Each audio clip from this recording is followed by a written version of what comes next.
का चुनावी महासंग्राम अपने चरम पर है। ऐसे में हम पहुंच गए हैं उत्तर प्रदेश के मऊ जनपद के घोसी विधानसभा में। पूर्व मंत्री या यूं कहे तो इससे पहले भाजपा सरकार में मंत्री, अब समाजवादी सरकार में प्रत्याशी घोसी विधानसभा से दारा सिंह चौहान जी, बहुत बहुत स्वागत है सर। धन्यवाद। सर, क्या लग रहा है इस बार, क्या माहौल है? माहौल आप देख रहे, पूरे प्रदेश में बदलाव की लहर है। पूरे प्रदेश की जनता बदलाव चाहती है और जिस तरीके से प्रथम चरण के चुनाव का जो सिलसिला शुरू हुआ और पाँचवें चरण तक लोगों ने देखा कि पूरी जनता मन बना ली है भारतीय जनता पार्टी सरकार को बदलने का और माननीय अखिलेश यादव जी को इस प्रदेश का मुख्यमंत्री बनाने का। क्योंकि जिस तरीके से प्रदेश के हम अपने विधानसभा में जब घूमते हैं, हर समाज के लोग, चाहे किसान हो, नौजवान हो, छात्र हो, अमीर हो, गरीब हो, अगड़ा पिछड़ा, सब लोग पूरी पीड़ित और प्रताड़ित रहे हैं और इसीलिए चाहते हैं कि जब अखिलेश यादव जी इस प्रदेश के मुख्यमंत्री बनेंगे तब इस प्रदेश का हित हो सकता है, प्रदेश की जनता, नौजवान, किसानों का हित होगा। इसे लोगों ने मन बना लिया है, चाहे अधिकारी कर्मचारी सारे लोग, कि 7 तारीख को सारे लोग साइकिल के सामने के बटन दबा करके माननीय अखिलेश यादव को 2/3 बहुमत की सरकार बनाने जा रहे हैं। उत्तर प्रदेश में अगर बात की जाए, इस वक्त की बड़ी चीज़ें चलती रहती हैं। अखिलेश यादव का एक वीडियो लेकर योगी आदित्यनाथ या उनके मंत्रिमंडल में जो भी नेता हैं वो कहते रहते हैं जहां पुलिस का सम्मान नहीं वहां जनता का क्या सम्मान होगा। आप सोच सकते हैं गुंडों की सरकार आ जाए।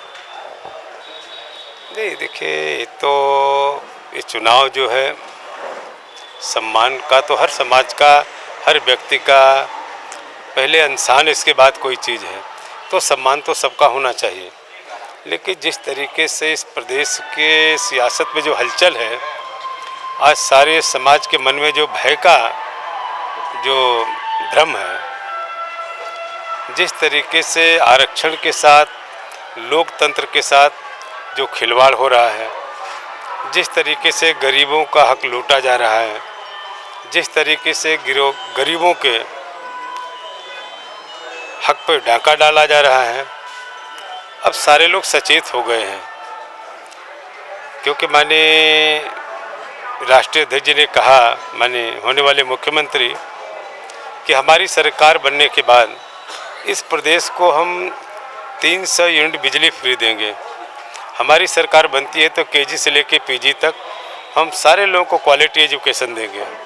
हमारी सरकार बनने के बाद किसानों की सिंचाई फ्री होगी, दवाई फ्री होगी, यूरिया और डाई 2 एकड़ खेत जोत वालों को, लोगों को खाद और यूरिया फ्री दी जाएगी।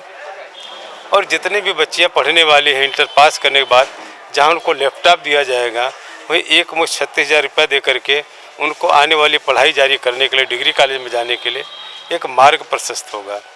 बीजेपी सरकार की अगर बात करें, बीजेपी अब मंचों से फ्री की बात करने लगी है। अगर आज की बात करें सर, रसोई गैसों पर या सब्सिडी से जो सिलेंडर हैं उनके दाम बढ़ा दिए गए हैं।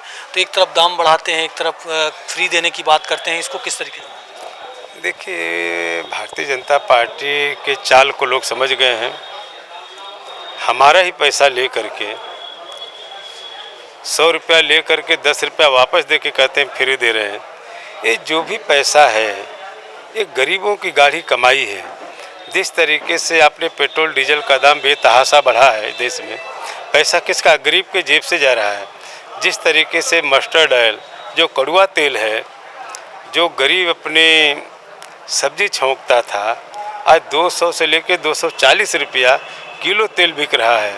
बढ़ गया, ईंट का दाम बढ़ गया, तो गरीब पूरे तरीके से परेशान और बेहाल है। जिस तरीके से किसानों को 5 किलो अनाज दे करके जानवरों से पूरे उनकी खेत बर्बाद कर दिया जा रहा है। आज वो किसान जो घर में सोना चाहिए, अपनी फसल की रखवाली करे, खेत में सो रहा है, ये कितने पीड़ादायक बात है। इसलिए सारे जो पीड़ित प्रताड़ित लोग हैं, सारे लोग एक साथ मिल करके 7 तारीख को साइकिल के बटन दबाने की तैयारी कर लिए हैं। अब मुझे लगता है कि जिस तरीके से चरणबद्ध चुनाव हुआ है, यहाँ तक आते आते 7वें चरण पहुँचते पहुँचते 300 के करीब समाजवादी पार्टी का गठबंधन पहुँचेगा। उत्तर प्रदेश में अगर योगी आदित्यनाथ सरकार कर रहे हैं, टिकट कट गया है। योगी आदित्यनाथ की अगर बात करें, मंचों से जब वो भाषण देते हैं या संबोधन करते हैं तो उस दौरान वो बार बार कहते हैं सभी ने टिकट कटा लिया, अब जा रहे हैं। कहाँ जा रहे हैं? कि सबने टिकट कटा लिया, बाहर के लिए टिकट कटा लिया है, उनका जनता उनको नकार चुकी है। वो तो वक्त बताएगा 10 तारीख को जब गिनती शुरू होगी। अब आप लोग बहुत माइन्यूटली सारी बात पर नज़र भी रखते हैं, देख भी रहे हैं। सारे लोगों के चेहरे पे जो बदलाव दिख रहा है ये साफ साफ, मैं तो कहता हूँ कि आज ये चुनाव जो है जनता लड़ रही, नेता पीछे है, जनता आगे है। ये तो इलेक्शन कमीशन की बंदिश न होती तो जनता में इतना उत्साह है कि 7 तारीख के बजाय कल ही बटन दबा करके अखिलेश यादव को मुख्यमंत्री बना देगी। जिस तरीके से पुरानी पेंशन बहाली के नाम पे सभी कर्मचारियों ने जात पात की दीवार टूट गई और सारे लोग पेंशन बहाली के लिए साइकिल के बटन लोगों ने दबाया है, जो शुरुआत हुई है जो पोस्टल बैलेट में।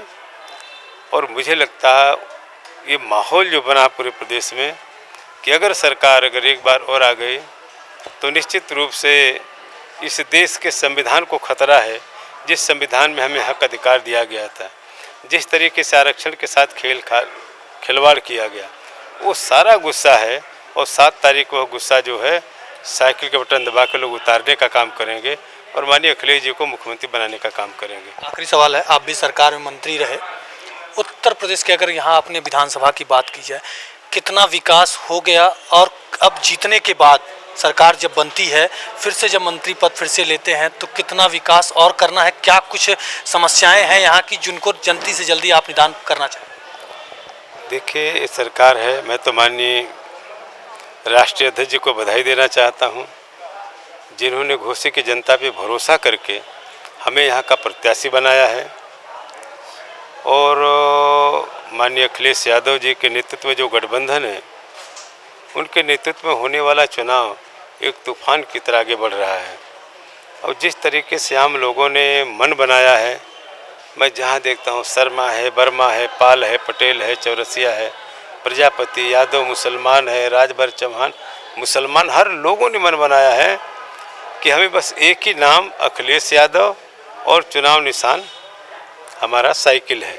जहाँ हमारे गठबंधन के साथी छड़ी पे हैं, वो छड़ी उनके लिए एक वो बना हुआ है।